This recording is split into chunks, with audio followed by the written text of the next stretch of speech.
एक संभोग का ही चिंतन करना, संभोग में ही मन लगाना, संभोग दूसरी स्त्रियों के साथ करने की भावना रखना। संभोग पहला है। संभोग रात दिन बैठे बैठे बस यही चिंतन करना, गंदी बातों का, गंदी बातें देखना, गंदी बातें सुनना, गंदी बातों का चिंतन करना। फिर अन्य माताओं बहनों के प्रति काम दृष्टि से देखना, कोई आ जा रही है दृष्टि से, काम भाव से देखना, भोग बुद्धि से देखना, निश्चित पुण्यनाश दुर्गति। बड़े बड़े उदाहरण इतिहास में हैं जिन्होंने ऐसा दृश्य नेत्रों से देखने की चेष्टा की, मन में संकल्प किया भोगने का, नष्ट हो गए, चाहे वो कितने बड़े प्रतापी हो। ये दुर्योधन कोई साधारण थोड़ी है, भगवान व्यासदेव जी के द्वारा ही तो, भगवान व्यासदेव जी ही इसकी उत्पत्ति का कारण है। आप देखो इतने महान पुलस्त जी ही उत्पत्ति का कारण है रावण की।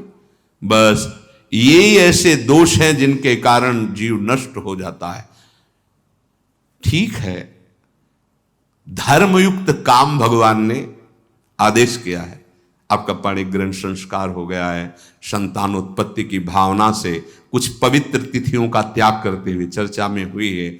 एक नियम है, एक आदेश है शास्त्र का। आप बहुत काम प्रवृत्ति वाले हैं तो प्रत्येक मास में जब माताएं बहनें पवित्र हो जाती मासिक धर्म से, तो जिनका पाणिक ग्रहण आपने किया, जो पत्नी स्वरूप है, वो ठीक है। वहां भी बार बार के लिए व्यभिचार प्रवृत्ति के लिए शास्त्र आदेश नहीं करता, संयम पूर्वक, और उसका चिंतन नहीं करना।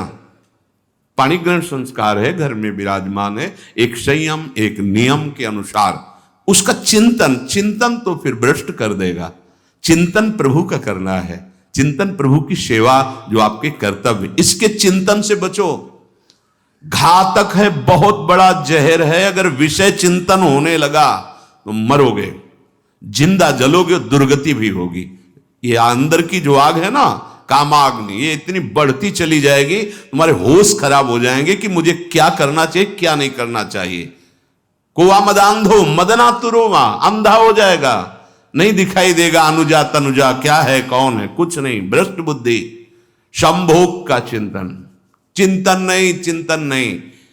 धर्मयुक्त काम आदेश है शास्त्र में।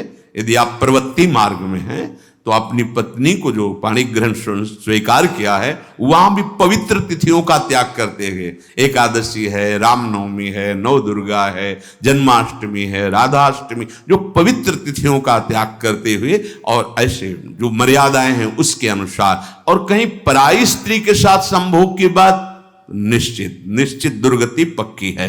ऐसे ही माताओं के लिए है, स्त्री शरीर के लिए है। यदि वो ऐसी गलत चेष्टा, तो पतिवंचक परपति रति करही, रौरव नरक कल्पसत परही। ये भोग चिंतन से बचने की चेष्टा कीजिए तो क्रिया से अपने आप बच जाएंगे। क्रिया के पहले चिंतन होता है, चिंतन से ही क्रिया का आवेश आता है। चिंतन संभालिए, इसी से भगवत प्राप्ति होती है, चिंतन से, और इसी से दुर्गति भी होती है। अनन्यश्चिन्तयन्तु माम, भगवान चिंतन करे मेरा करो, कर्तव्य कर्म मेरे को समर्पित करो। अब जब चिंतन संभोग का होगा तो बुद्धि भ्रष्ट हो जाएगी। ये जो राक्षसी प्रवृत्तियां सुनने को मिलती है ना, कि ऐसा हुआ ऐसा हुआ, वो देखा सुना और चिंतन किए, अब इतनी राक्षसी वृत्ति आ गई कि बस अब उनमें और राक्षसों में कोई अंतर नहीं रह गया। दूसरा, विषमता